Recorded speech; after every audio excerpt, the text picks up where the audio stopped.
नमस्कार सभी को। आप सभी का एक बार फिर से स्टडी मेंटर चैनल पर हार्दिक स्वागत है।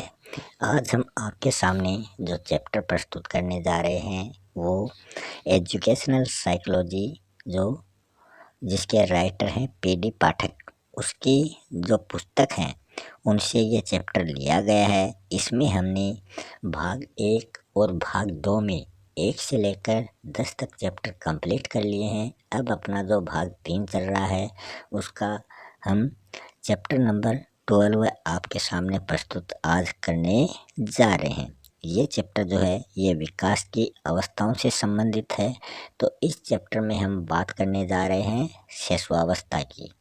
तो जो इन्फेंसी है, शिशुअवस्था है, उसका अर्थ समझेंगे और उसकी अलग अलग विचारकों द्वारा दी गई परिभाषाएं देखेंगे और इनसे संबंधित जो भी महत्वपूर्ण तथ्य हैं वो हम देखने वाले हैं।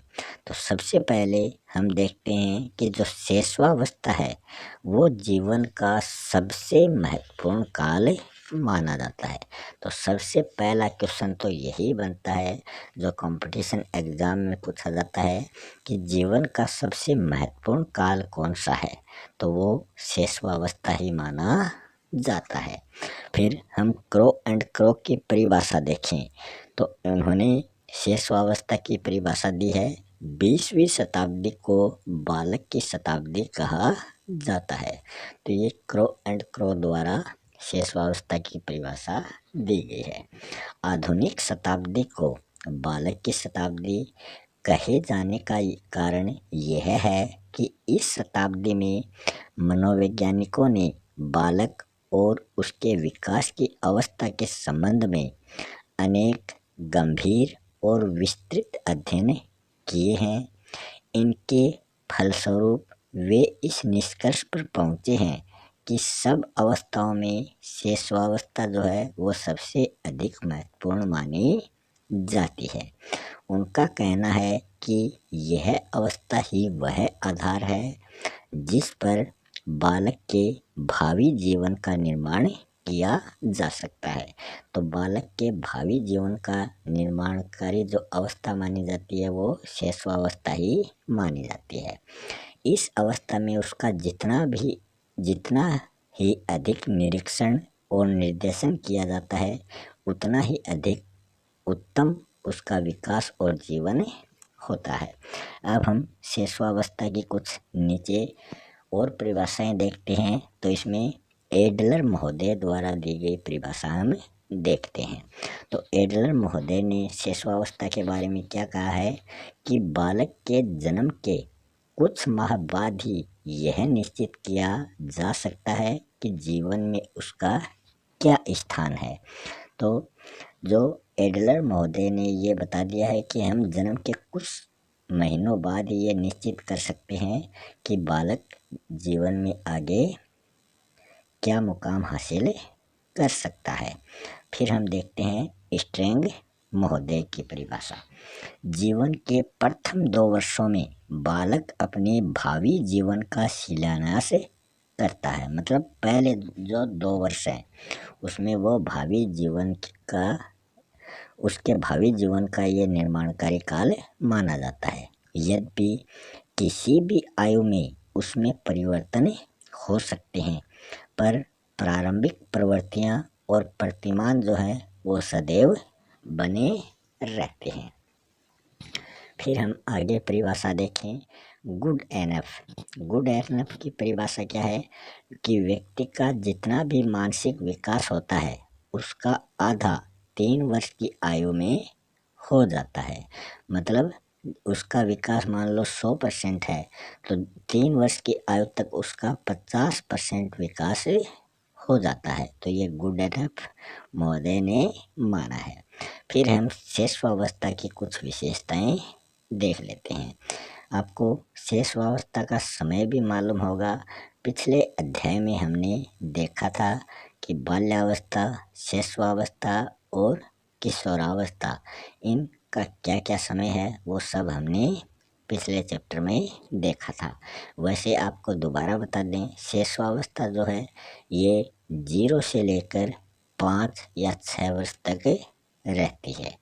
तो शिशुअवस्था जन्म से लेकर 2 वर्ष तक इसको शिशुअवस्था कह सकते हैं और 2 वर्ष से लेकर 5 या 6 वर्ष तक इसको पूर्व बाल्यावस्था के नाम से भी जाना जाता है। फिर इसकी विशेषताओं की बात करें तो इसकी पहली विशेषता है शारीरिक विकास में तीव्रता। शिशुअवस्था में प्रथम 3 वर्षों में शिशु का जो शारीरिक विकास है वो बहुत तेज गति से होता है। उसके भार और लंबाई में वृद्धि होती है। 3 वर्ष के बाद में उसके विकास की गति जो है वो मंद पड़ जाती है, धीमी हो जाती है। उसकी इंद्रियों, कर्मेंद्रियों, आंतरिक अंगों, मांसपेशियों आदि का क्रमिक विकास होता है। दूसरी इसकी विशेषता है मानसिक क्रियाओं की तीव्रता। शिशु की जो मानसिक क्रियाएं हैं जैसे कि ध्यान, स्मृति, कल्पना, संवेदना, प्रत्यक्षीकरण, तो इन सभी क्रियाओं के विकास में पर्याप्त तीव्रता हमें देखने को मिलती है। कौन सी अवस्था में? शिशुअवस्था में। 3 वर्ष की आयु तक शिशु की लगभग सब मानसिक शक्तियां जो हैं वो कार्य करने लगती हैं। फिर अगली विशेषता की बात करें वो है सीखने की प्रक्रिया में तीव्रता। शिशु की जो सीखने की प्रक्रिया है वो बहुत तीव्र होती है और वह अनेक आवश्यक बातों को तुरंत सीख लेता है।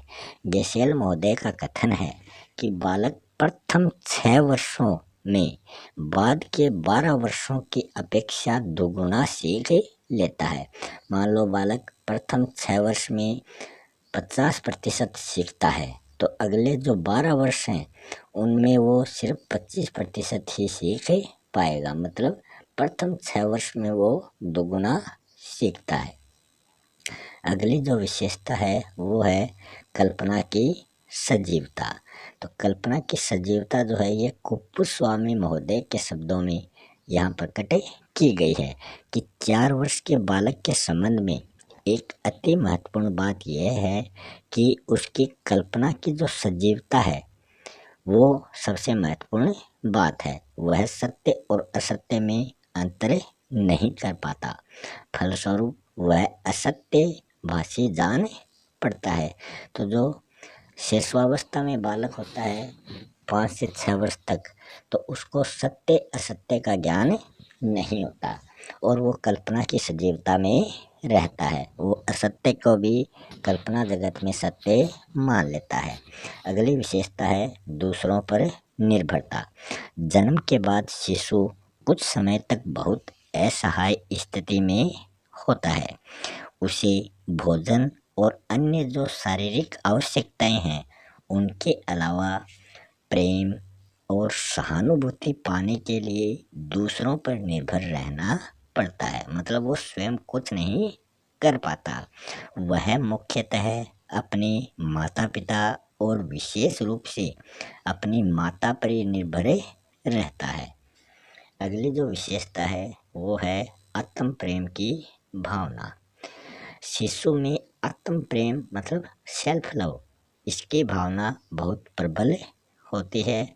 वह अपने माता पिता, भाई बहन आदि का प्रेम प्राप्त करना चाहता है, पर साथ ही वह यह भी चाहता है कि प्रेम उसके अलावा किसी और को न मिले।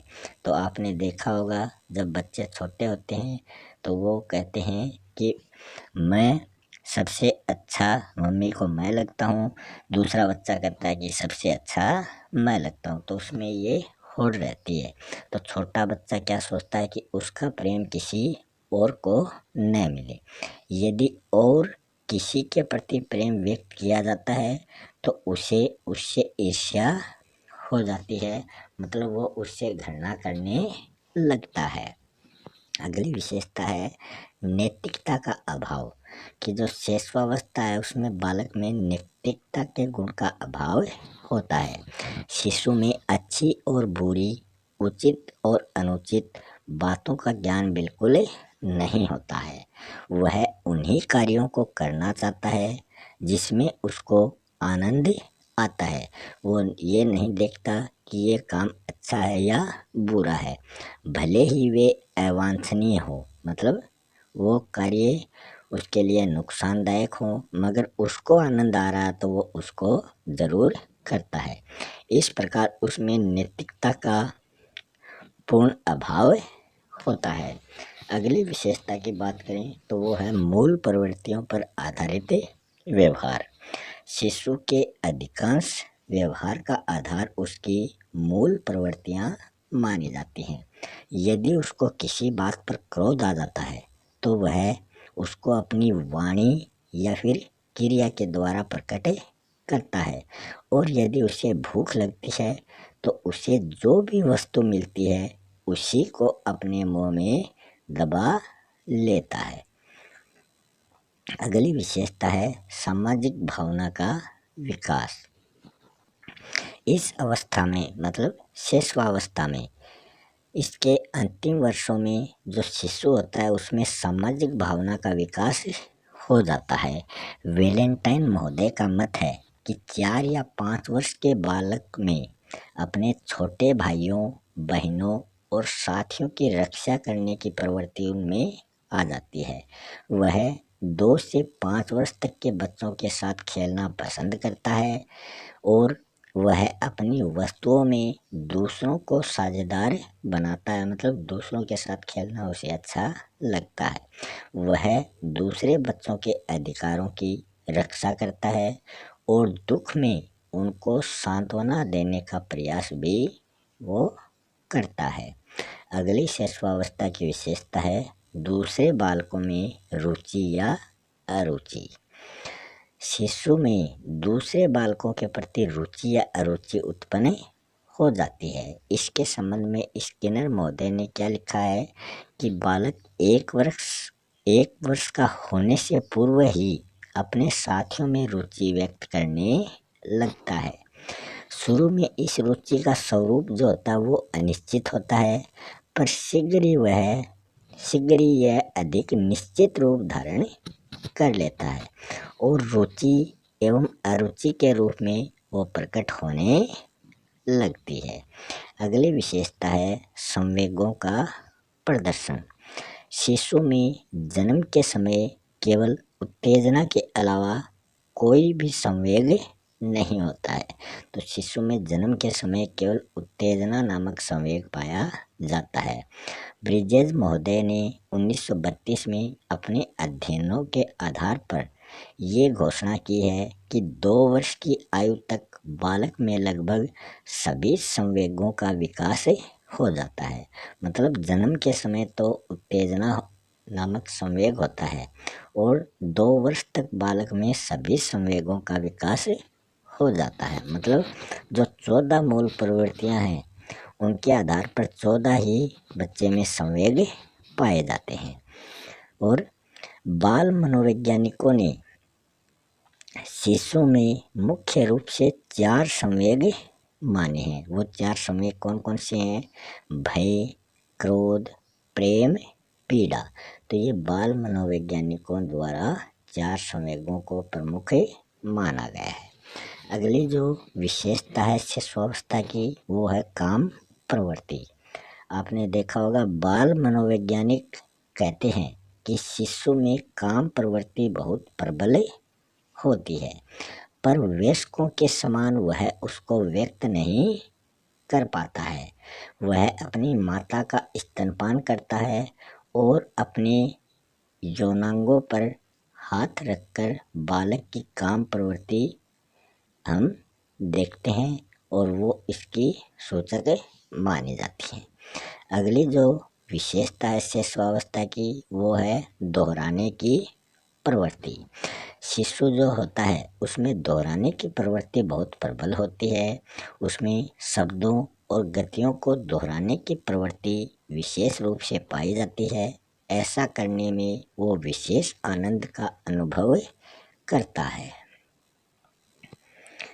अगली विशेषता की बात करें तो वो है जिज्ञासा की प्रवृत्ति। शिशु में जिज्ञासा की प्रवृत्ति बहुत बाहुल्य होती है। वह अपने खिलौने का विभिन्न प्रकार से प्रयोग करता है। वह उसको फर्श पर फेंक सकता है, वह उसके भागों को अलग अलग कर सकता है, वह बहुधा अपने खिलौनों को विभिन्न विधियों से रखने का प्रयत्न करता है। इस प्रकार की क्रियाओं द्वारा वह अपनी जिज्ञासा को संतुष्ट करने की चेष्टा करता है। इसके अतिरिक्त वह विभिन्न बातों और वस्तुओं के बारे में क्यों और कैसे के प्रश्न पूछता रहता है। ये आपने भी बहुत ज़्यादा देखा होगा कि जो छोटे बच्चे हैं, आप कोई काम बताते हो तो ये क्यों करना है, कैसे करना है, तो ऐसे वो प्रश्न लगातार करते रहते हैं। तो जो बच्चे होते हैं उनमें ये जिज्ञासा की प्रवृत्ति रहती है। फिर है अगली विशेषता, अनुकरण द्वारा सीखने की प्रवृत्ति। शिशु जो होता है उसमें अनुकरण द्वारा सीखने की प्रवृत्ति पाई जाती है। वह अपने माता पिता, भाई बहन आदि के कार्यों और व्यवहार का अनुकरण करता है कि जैसे बड़े करते हैं वैसे ही वो शिशु करने लगते हैं। यदि वह ऐसा नहीं कर पाता है तो रोकर या चिल्लाकर अपनी असमर्थता वो प्रकट करता है। अनुसरण द्वारा सीखने की प्रवृत्ति उसे अपना विकास करने में सहायता देती है। अगली विशेषता है अकेले व साथ खेलने की प्रवृत्ति। जो शिशु होता है उसमें पहले अकेले और उसके बाद में दूसरों के साथ खेलने की प्रवृत्ति पाई जाती है। इस प्रवृत्ति में होने वाले परिवर्तन का वर्णन करते हुए क्रो एंड क्रो महोदय ने लिखा है कि बहुत ही छोटा शिशु जो होता है वो अकेला खेलता है और धीरे धीरे वह दूसरे बालकों के समीप खेलने की अवस्था में से गुजरता है और अंत में वह अपनी आयु के बालकों के साथ खेलने में महान आनंद का अनुभव करता है। अब हम देखें कि जो शेषवावस्था होता है, शेषवावस्था का शिक्षा का स्वरूप शेषवावस्था में कैसा होना चाहिए वो हम देख लेते हैं। तो वैलेंटाइन महोदय ने शेषवावस्था को सीखने का आदर्श काल माना है। तो सीखने का आदर्श काल शेषवावस्था को किसने कहा है? वैलेंटाइन महोदय ने। वाटसन महोदय ने कहा कि शेषवावस्था में सीखने की जो सीमा है और तीव्रता और विकास की ओर किसी अवस्था की तुलना में बहुत अधिक होती है। इस कथन को ध्यान में रखकर शेषवावस्था में शिक्षा का आयोजन निम्नलिखित प्रकार से किया जाना चाहिए। इसमें सबसे पहला है उचित वातावरण। शिशु अपने विकास के लिए शांत, स्वच्छ और सुरक्षित वातावरण चाहता है, अतः घर और विद्यालय में उसे इस प्रकार का वातावरण प्रदान किया जाना चाहिए। दूसरा है उचित व्यवहार। शिशु अपनी आवश्यकताओं की पूर्ति के लिए दूसरों पर निर्भर रहता है। उसके माता पिता और शिक्षक को उसकी इस असहाय स्थिति से लाभ नहीं उठाना चाहिए, अतः उन्हें उसे डांटना या पीटना नहीं चाहिए और न ही उसे भय या क्रोध दिखाना चाहिए। इसके विपरीत उन्हें उसके प्रति सदैव प्रेम, दया, शिष्टता और सहानुभूति का व्यवहार करना चाहिए। अगला जो बिंदु है वह है जिज्ञासा और संतुष्टि। क्रो एंड क्रो के अनुसार शीघ्र जो शिशु होता है वो शीघ्र ही अपनी आसपास की वस्तुओं के संबंधों में अपनी जिज्ञासा व्यक्त करने लगता है। वह उनके विषय में अनेक प्रकार के प्रश्न पूछकर अपनी जिज्ञासाओं को शांत करना चाहता है। उसके माता पिता और शिक्षक को उसके प्रश्नों के उत्तर देकर उनकी जिज्ञासा को संतुष्ट करने का प्रयास करना चाहिए। अगला जो बिंदु है वो है वास्तविकता का ज्ञान। शिशु जो है वो कल्पना के जगत में विचरण करता है और उसी को वास्तविक संसार वो मान लेता है, अतः उसे ऐसे विषयों की शिक्षा दी जानी चाहिए जो उसे वास्तविकता के समीप ले जाएं। मॉन्टेसरी पद्धति में परियों की कहानियों को इसलिए स्थान नहीं दिया गया है क्योंकि वे बालक को वास्तविकता से बहुत दूर ले जाते हैं। अगला जो बिंदु है वो है आत्मनिर्भरता का विकास। आत्मनिर्भरता से शिशु को स्वयं सीखने, काम करने और विकास करने की प्रेरणा मिलती है।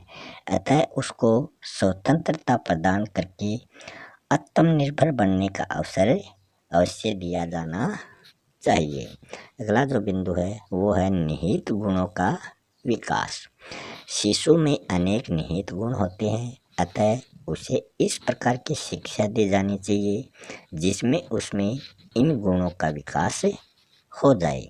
यही कारण है कि आधुनिक युग में शिशु शिक्षा के प्रति विशेष ध्यान दिया जा रहा है। अगला जो बिंदु है वो है सामाजिक भावना का विकास। शिशुअवस्था के अंतिम भाग में शिशु जो है वो दूसरे बालकों के साथ मिलना जुलना और खेलना अधिक पसंद करता है। उसे इन बातों का अवसर दिया जाना चाहिए ताकि उसमें सामाजिक भावना का विकास अधिक से अधिक हो सके। अगला जो बिंदु है वो है आत्म प्रदर्शन का अवसर। शिशु में आत्म प्रदर्शन की भावना बहुत अधिक पाई जाती है, अतः उसे ऐसे कार्य करने के अवसर दिए जाने चाहिए जिसके द्वारा वह अपनी इस भावना को व्यक्त कर सके। अगला बिंदु है मानसिक क्रियाओं का अवसर। शिशु में मानसिक क्रियाओं की तीव्रता होती है, अतः उसे सोचने, विचारने के अधिक से अधिक अवसर दिए जाने चाहिए। अगला जो बिंदु है वो है अच्छी आदतों का निर्माण। ड्राइडन महोदय का कथन है कि पहले हम अपनी आदतों का निर्माण करते हैं और फिर हमारी आदतें जो हैं वो हमारा निर्माण करते हैं। शिशु के माता पिता और शिक्षक को इस सारगर्भित वाक्य का सदैव स्मरण रखना चाहिए। अतः उन्हें उसमें सत्य बोलने, बड़ों का आदर करने, समय पर काम करने और इसी प्रकार की अन्य अच्छी आदतों का निर्माण करना चाहिए। अगला जो मूल बिंदु है वो है मूल प्रवृत्तियों को प्रोत्साहन। शिशु के व्यवहार का आधार उसकी मूल प्रवृत्तियां मानी जाती हैं, अतः उनको दमन न करके सभी संभव विधियों से प्रोत्साहन दिया जाना चाहिए। इसका कारण यह है कि दमन करने से शिशु का विकास रुक जाता है, तो हमें शिशु की जो मूल प्रवृत्तियां हैं उनको हमेशा बढ़ावा देना चाहिए। अगला है क्रिया द्वारा शिक्षा। बालक कुछ प्रवृत्तियों के साथ जन्म लेता है और जो उसे कार्य करने के लिए प्रेरित करती हैं, अतः उसे उनके अनुसार कार्य करके शिक्षा प्राप्त करने की स्वतंत्रता दी जानी चाहिए। अगला है खेल द्वारा शिक्षा। शिशु को खेल द्वारा शिक्षा दी जानी चाहिए। इसका कारण बताते हुए स्ट्रेंग महोदय ने लिखा है कि शिशु अपने और अपने संसार के बारे में अधिकांश बातें जो है वो खेल के द्वारा सीखता है।